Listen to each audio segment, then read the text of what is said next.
application review, business review, investment, lifestyle,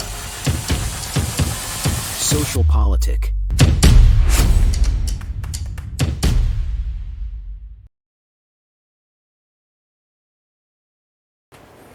Halo Bapak Ibu, saudara-saudari sekalian, lovers and haters, salam cerdas Indonesiaku. Jumpa lagi kita pada kesempatan kali ini. Bagi Anda yang belum subscribe channel saya, silakan subscribe channel saya. Tekan loncengnya agar Anda dapat notifikasi setiap kali saya mengupload video-video saya. Oke. Seperti yang Anda lihat lagi kembali ini dengan situasi setup yang berbeda karena ini saya sedang tidak di Jakarta, saya sedang liburan, tapi tetap saya sempatkan membuat konten untuk Anda. Apa yang akan saya bahas? Nah, ini kira-kira kelanjutan dari konten saya yang kemarin mengenai rencana pertemuan Pak Prabowo dengan Ibu Megawati. Ternyata kejadian gitu ya. Kemarin pas menyelenggarakan itu memperingati dan merayakan Hari Raya Idul Fitri. Nah, Pak Prabowo sowan gitu ke rumahnya Ibu Mega. Bahkan Ketua TKN Prabowo Gibran yaitu Roslan Roslani juga sowan ke Ibu Mega. Yang saya tidak lihat itu ya, Ganjar dan Mahfud kok nggak sowan gitu ya. Oh mungkin besok kali atau hari ini gitu ya. Begitu juga Anies dan Caimin nggak sowan gitu. Padahal kan sebelumnya kubu 01 dan 03 tuh mau gabung gitu ya. Tapi Pak Prabowo gitu ya, si pemenang Pilpres dengan rendah hati mengunjungi Ibu Megawati. Padahal Pak Prabowo juga ada acara open house. Ya. Oke lah, sebelum saya bahas itu, kita lihat dulu ya beberapa yang ya serius tapi santai lah ya. Oke. Nah ini kita lihat dulu nih ya. Ini ada berita ya. Menarik nih. Ternyata Ridwan Kamil ini sekarang sedang dijagokan oleh Golkar ya. Untuk menjadi calon gubernur DKI Jakarta.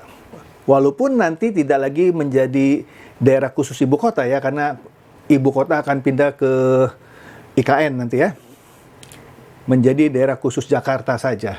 Nah, di sini diberitakan bahwa Ridwan Kamil selain diusung oleh Golkar, akan juga didukung oleh Koalisi Indonesia Maju seperti Gerindra dan lain-lain.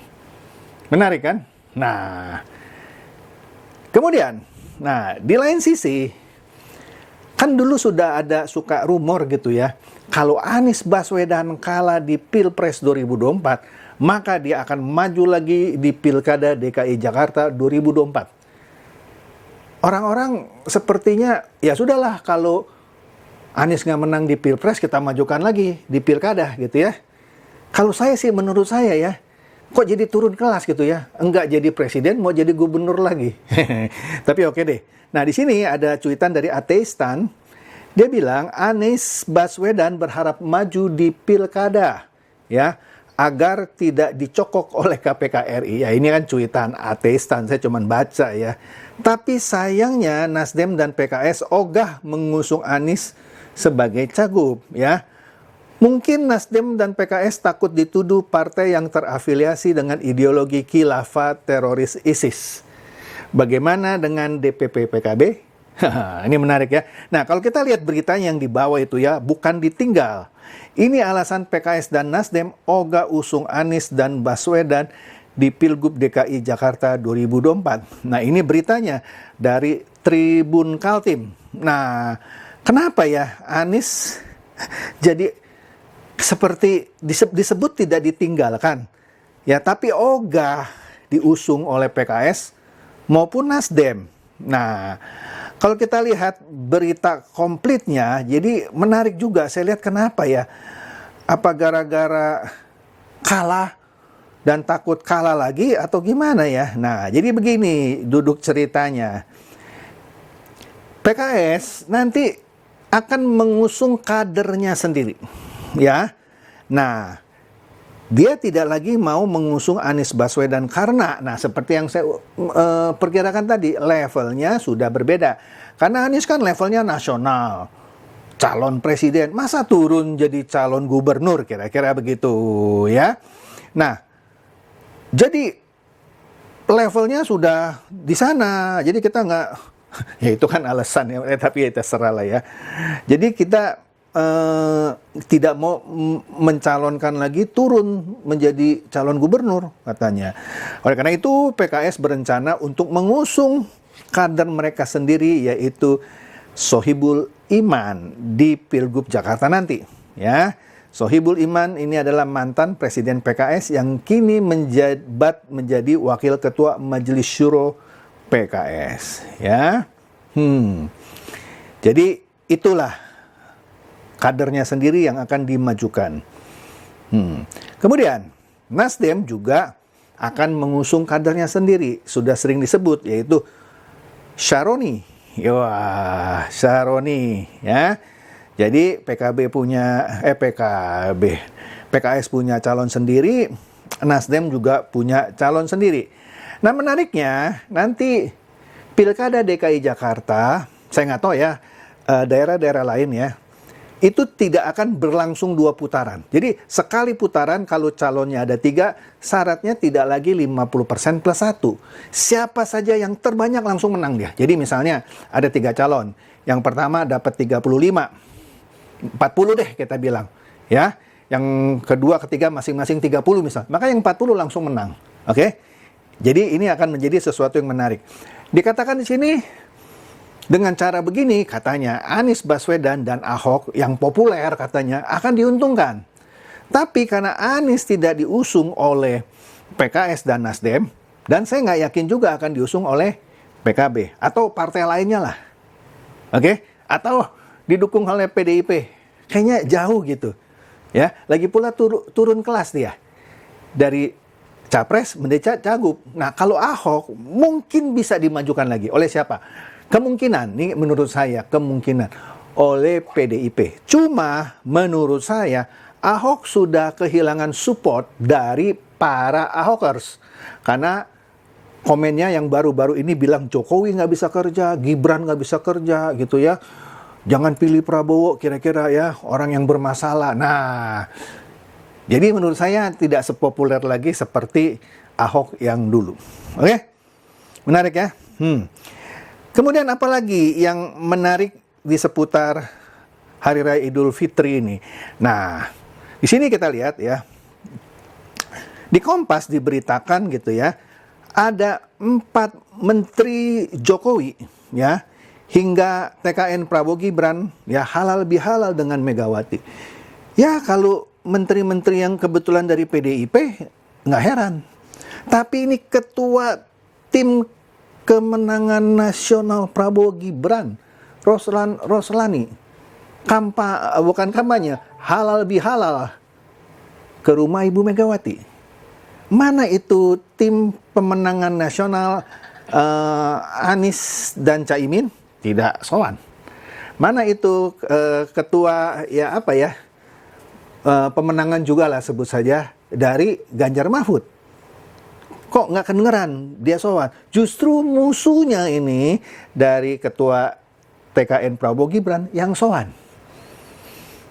Ini artinya sesuatu ya. Nah, yang menarik juga kalau kita lihat di sini, Prabowo berkunjung ke rumah Megawati. Jadi di berita-berita sebelumnya yang akan didahului dengan pertemuan dengan Puan, ternyata langsung sarang ketemu Ibu Megawati. Tapi tentu saja belum ada pembicaraan yang serius, tetapi ini sesuatu. Kenapa saya bilang sesuatu? Kemana itu capres dari PDIP? Ganjar. Harusnya dia sowan dulu dong kepada ketua umumnya. Mana itu Pak Mahfud? Lah dia kan mereka masing-masing bikin acara open house. Iya, Pak Prabowo juga bikin open house, tapi dia datang dulu ke rumah Ibu Mega. Kemana itu capres dari kubu 01? Anies Baswedan. Cawapres dari 01, Caimin. Ada mereka mau sowan ke rumah Ibu Mega? Padahal sebelumnya kan 01 dan 03 mau bergabung katanya. Oh, dia kan ada open house sendiri. Sama. Pak Prabowo juga punya open house sendiri. Cuma dia mendahulukan datang ke open house di rumah Ibu Megawati. Artinya apa? Ya Anda nilai sendiri. Yuk kita lihat videonya ya, yang heboh ini kemarin. Nah, ini memberitakan soal kedatangan Pak Prabowo ke rumah Ibu Mega. Yuk. Kita lihat ini adalah kondisi terkini di Jalan Teguh Umar, Jakarta. Sepertinya ini adalah rombongan dari Prabowo Subianto yang telah tiba di Jalan Teguh Umar.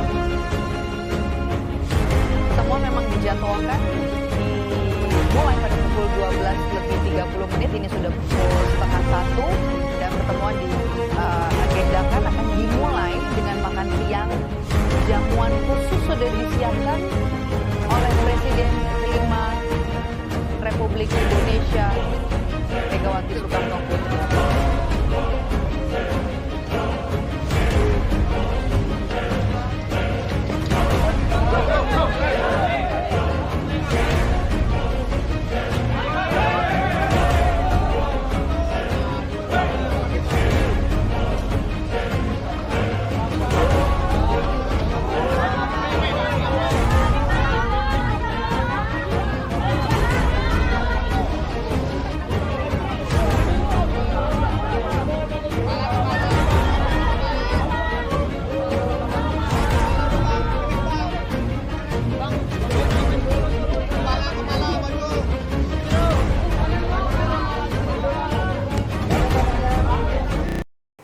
Anda lihat ya videonya ya. Kedatangan Pak Prabowo pertama kali disambut oleh Puan Maharani ya. Kemudian Pak Prabowo bersalaman dengan Ibu Mega. Di situ juga sepertinya ada Pak Budi Gunawan, ada Prananda, anak lelaki dari Ibu Mega ya. Kemudian Puan dengan begitu antusiasnya menarik Pak Prabowo untuk berpasangan dengan Ibu Mega untuk diliput oleh media. Anda bisa nilai sendiri ya. Apa ini? Tapi saya nggak melihat tadi ya kunjungan Ganjar. Mungkin hari ini atau besok kali Ganjar baru datang ke Jakarta dari Jogja. Oke, kemudian kita lihat lagi apa pendapat para pengamat politik atau salah satu dari pengamat politik ya. Ini Pak Burhanuddin Muhtadi ya dari Indikator Politik. Menarik ini pendapat dari Pak Burhanuddin Muhtadi soal kunjungan Prabowo. Politisi PDI Perjuangan Said Abdullah menyebut Puan Maharani ditugaskan Ketua Umum PDIP Megawati Soekarno Putri untuk menjalin komunikasi dengan Presiden terpilih Prabowo Subianto. Apakah Puan akan menjadi kunci PDIP bergabung di pemerintahan mendatang? Bagaimana dengan faktor Jokowi yang dinilai banyak pihak menjadi ganjalan hubungan Megawati dan Prabowo? Sudah ada Direktur Eksekutif Indikator Politik Burhanuddin Muhtadi. Selamat sore Mas Burhan, terima kasih sudah bergabung bersama kami di Kompas Petang. Sore Cynthia. Ya, Mas Burhan, ini Bu Mega menugaskan Puan untuk berkomunikasi dengan Prabowo jelang pertemuan keduanya. Dan disebut juga Bu Mega sangat berhati-hati. Kalau dalam komunikasi politik Anda membacanya seperti apa Mas Burhan? Saya membaca PDI Perjuangan membuka opsi lebar untuk bersatu dan bergabung dengan pemerintahan Prabowo. Dan itu bisa dicek misalnya dari gesture politik yang dikirimkan oleh PDI Perjuangan, mulai dari penunjukan Puan sebagai fasilitator dan jembatan untuk berkomunikasi dengan Pak Prabowo. Yang kedua, ada kemungkinan besar pertemuan Pak Prabowo dengan Ibu Mega. Dan yang ketiga, itu makin tidak jelasnya hak angket yang sebelumnya dikeluarkan oleh PDI Perjuangan. Jadi ini saya baca semacam gesture politik dari PDI Perjuangan untuk membuka komunikasi dan sekaligus ya masuk dalam skenario koalisi Pak Prabowo seiring dengan layu sebelum berkembangnya hak angket yang sebelumnya disampaikan oleh Ganjar dan elit PDIP. Nah, Mas Burhan, lalu kenapa ini bentuknya penugasan? Mengapa nantinya akan ada report ke Ketua Umum untuk melihat wait and see-nya?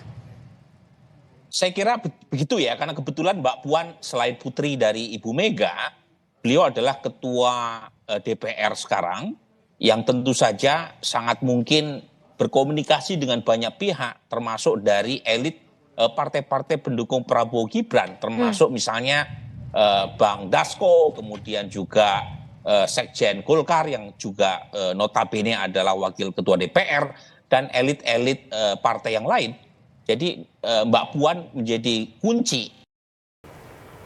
Jelas ya videonya ya. Di sini yang menariknya, saya tidak melihat kehadiran Hasto dalam menyambut kedatangan Pak Prabowo. Ini tentu menjadi sesuatu catatan juga ya. Atau mungkin dia malu hati ya, karena selama ini sering menyerang kubu 02. Tidak seperti Ibu Mega yang diam saja ya, tidak pernah mengumbarkan statement-statement yang seperti Hasto, yang penuh hoax, seperti Mr. Q bilang, seperti token listrik yang sudah mau habis makin lama makin berisik gitu ya. Nah, jelas bahwa menurut Burhanuddin Muhtadi ini adalah sebuah sinyal bahwa sepertinya PDIP membuka pintu untuk bergabung dengan koalisi Prabowo. Kita nantikan saja perkembangannya ya. Apalagi sudah ada prediksi akan ada pertemuan yang lebih serius sebelum keputusan sidang MK dibacakan. Oke, itu saja. Ini tentu menjadi sangat menarik. Silakan share video saya ini kepada teman-teman, sahabat atau kerabat supaya mereka tambah cerdas dan tercerahkan. Seperti biasa, terima kasih.